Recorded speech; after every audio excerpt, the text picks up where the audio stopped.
नमस्कार दोस्तों, आप सभी का स्वागत है एक बहुत ही ज़्यादा डरावनी और रूह को कँपा देने वाली हॉरर कहानी में। आज की कहानी सचमुच में घटित और अंतरात्मा को हिला देने वाली कहानी है। आज मैं आप लोग के साथ शेयर करने वाली हूँ भोपाल की सच्ची घटित भूतिया कहानी, जो कि आज के 60-70 साल पहले घटित हुई थी। जब मैंने इस कहानी को पढ़ा तब मेरे रोंगटे खड़े हो गए थे और मुझे यकीन नहीं हुआ कि इस टाइप से भी घटनाएं घट सकती हैं। मैंने लिखने वाले से सवाल किया कि क्या ये सचमुच में ऐसा हो सकता है, ये मुमकिन है? तब उनका रिप्लाई आया, यस मैडम, ये खुद मेरे फैमिली में घटित हुई है, इसलिए मैं आपके साथ शेयर कर रहा हूँ। तो चलिए बिना देर किए इस कहानी को स्टार्ट करते हैं। कहानी पसंद आएगी तो प्लीज मुझे सब्सक्राइब कीजिएगा।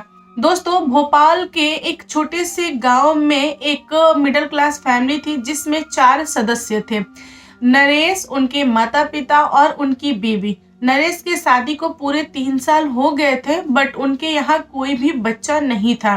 तो नरेश की माँ हमेशा ताना मारती थी नरेश की बीवी को कि तुमको बच्चा नहीं है, मैंने तुमसे शादी क्यों कराई, तुम अच्छी नहीं हो मेरे घर के लिए, मेरा खानदान कैसे बढ़ेगा। ताना प्लस गाली बहुत ज्यादा देती थी और अपनी बहू को बहुत सारे पंडित तांत्रिक वगैरह से दिखाती थी कि इसकी कुंडली में बेबी है कि नहीं, मतलब मैं अपने बच्चे का दूसरा शादी कराऊं या फिर इससे घर खानदान चल जाएगा। बहू बहुत रोती थी, लेकिन पहले के टाइम में सास लोग की ज्यादा चलती थी, बहुएं ना शांत रहती थी, वो भी घूंघट के अंदर। तो यहाँ पर बहू कुछ बोल नहीं पाती थी, लाचार थी, चुपचाप बर्दाश्त करती थी। बहू को ऐसा लग गया था कि अब मेरी सौतन आने वाली है इस घर में। तभी भगवान की कृपा हुई, उसकी गोद भर गई। सास भी खुश, बहू भी खुश, पूरे घर वाले खुश। आगे चल के 9 महीने बाद जब बहू रानी को बिटिया हुई तब सासू माँ का चेहरा उदास हो गया। सासू माँ ने गाली गलौज देना स्टार्ट कर दिया। बेटी को हुए मात्र 5 से 6 घंटे ही बीते थे कि तभी पूरे गांव वालों को न्यूज मिला कि जिस लड़की ने जन्म लिया अब वो इस दुनिया में नहीं है। लोगों ने रीजन पूछा तो सासू माँ ने बहुत सारे रीजन दे दिए कि कमजोर बच्चा पैदा हुआ था, हम उसको ले जाते दिखाने के लिए, तभी उसने दम तोड़ दिया, ऐसे वैसे करके मतलब लोगों को टाल दिया। फिर कुछ साल बीते, दोबारा प्रेग्नेंट हुई, तिबारा प्रेग्नेंट हुई, चौबारा प्रेग्नेंट हुई। मतलब वह लेडी 4 बार प्रेग्नेंट हुई और चारों बार उसने बेटी को जन्म दिया और सेम घटना चारों बार घटित हुई।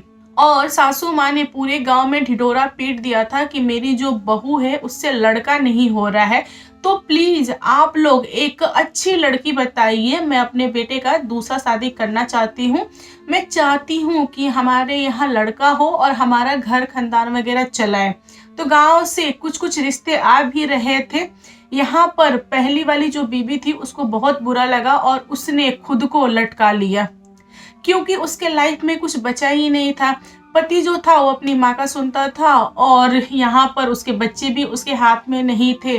तो वह डर के मारे कि आगे मेरा क्या होगा, घबरा के उसने खुद को टांग तो लिया, बट यहाँ पर कोई भी हल नहीं निकला। नरेश की दूसरी शादी हुई।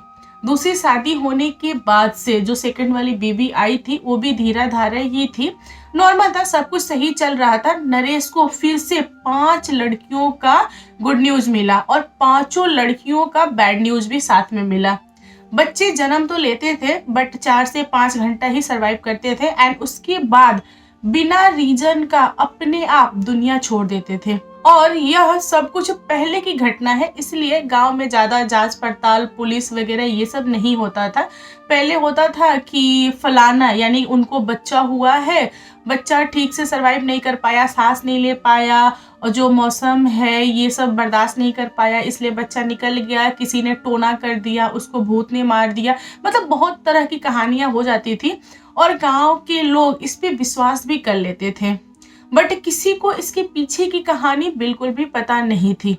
यहाँ पर नरेश को टोटल 9 लड़कियां खराब हो गई थी। एक दिन की बात है, सासू माँ ने अपनी बहू रानी, जो सेकंड वाली बहू रानी थी, उसको घर से बाहर निकाल दिया और बोला कि अपने मैके जाके रहो और जितनी मर्जी हो बच्चा पैदा करो। लड़की रखना है तो लड़की रखो, लड़का रखना है लड़का रखो, तुम मेरे घर में मत आना।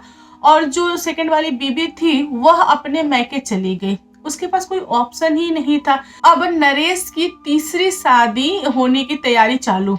नरेश ने मना कर दिया, बोला कि नहीं माँ, मैं तीसरी शादी नहीं कर सकता, क्योंकि मैंने अपनी 2 बीवियों को इतने सारे तकलीफ झेलते हुए देखा हूँ और मेरी किस्मत में लड़की ही लिखी है।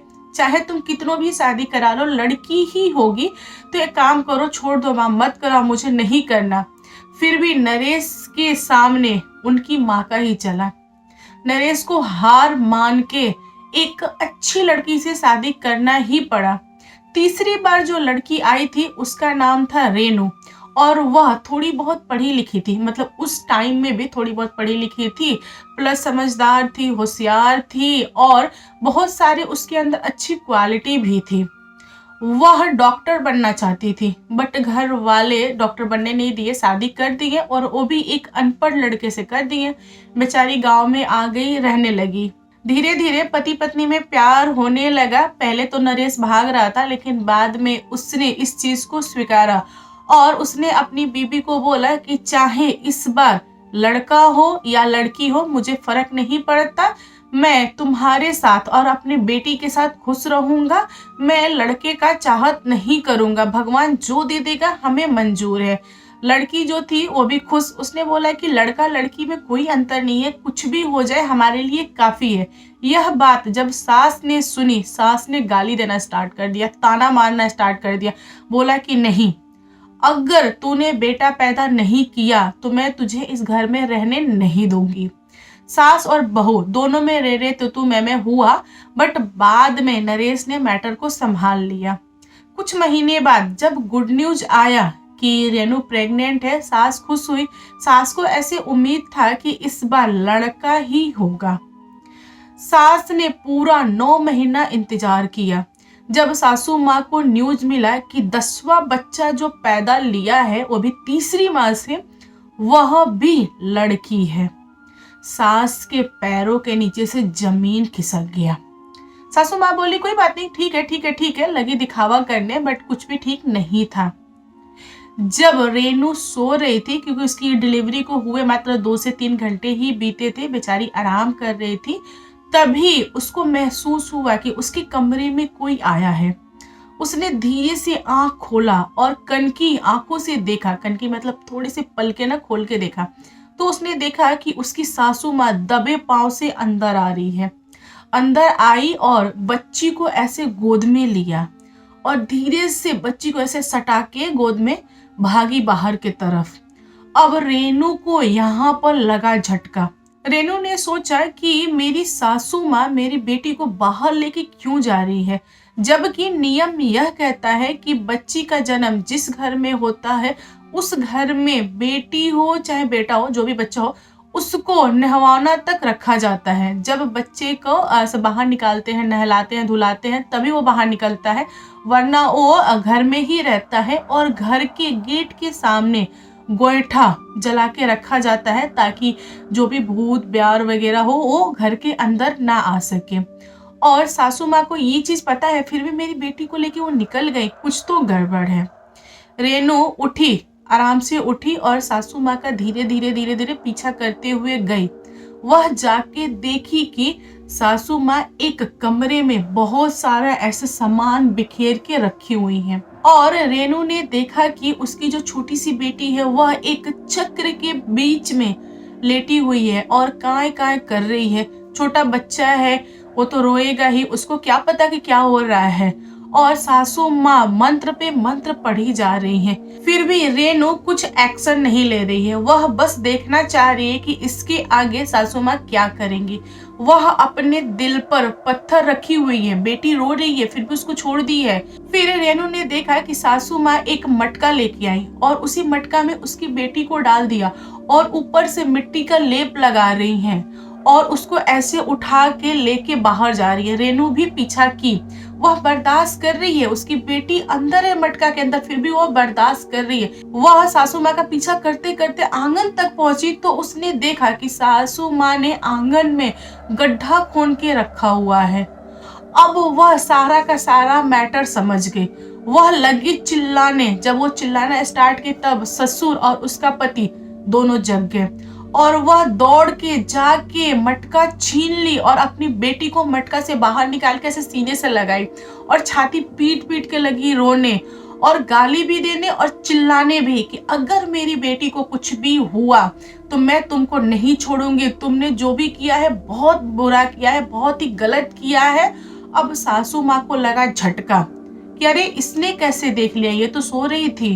और यहाँ पर सासू माँ हो गई फेल।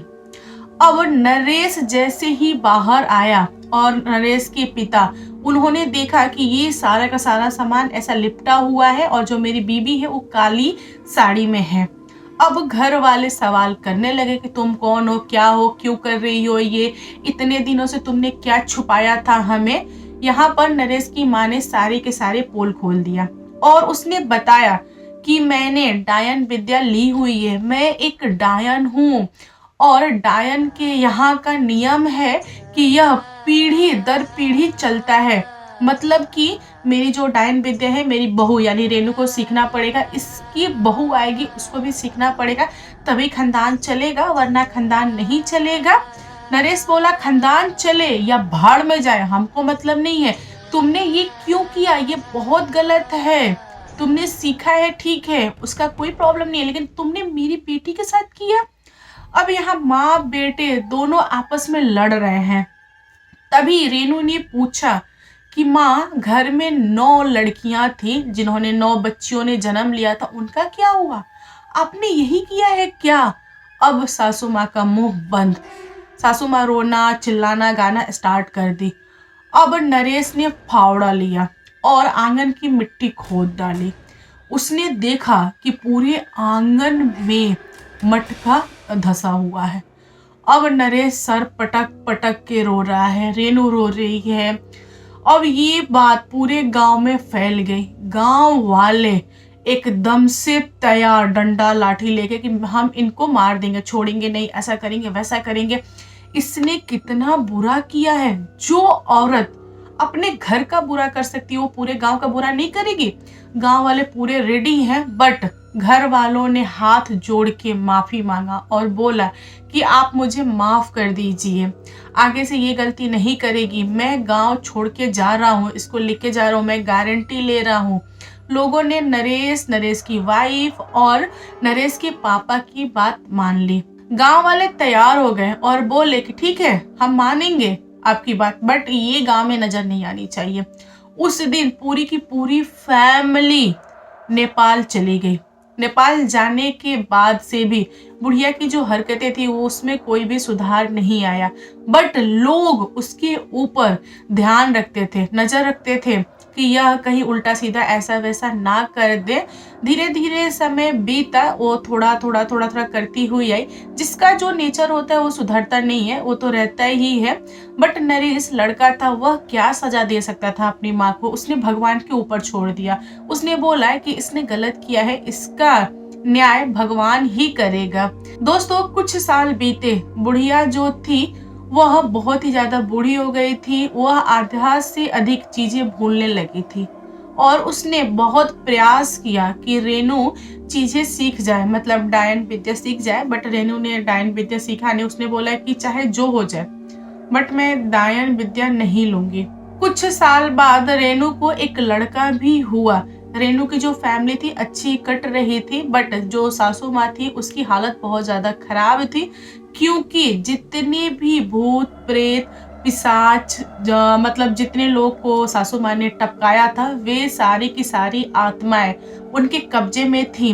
बट बुढ़ापा आया, वह चीजें भूलने लगी, मंत्र वगैरह भूलने लगी, तो वे सारे के सारे भूत प्रेत वगैरह आजाद हो गए।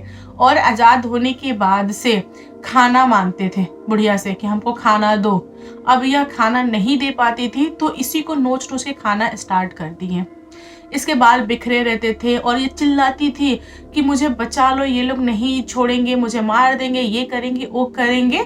और लोग बोलते हैं ना कि डायन को सचमुच में कीड़ा पड़ता है, वह सीन हो गया था।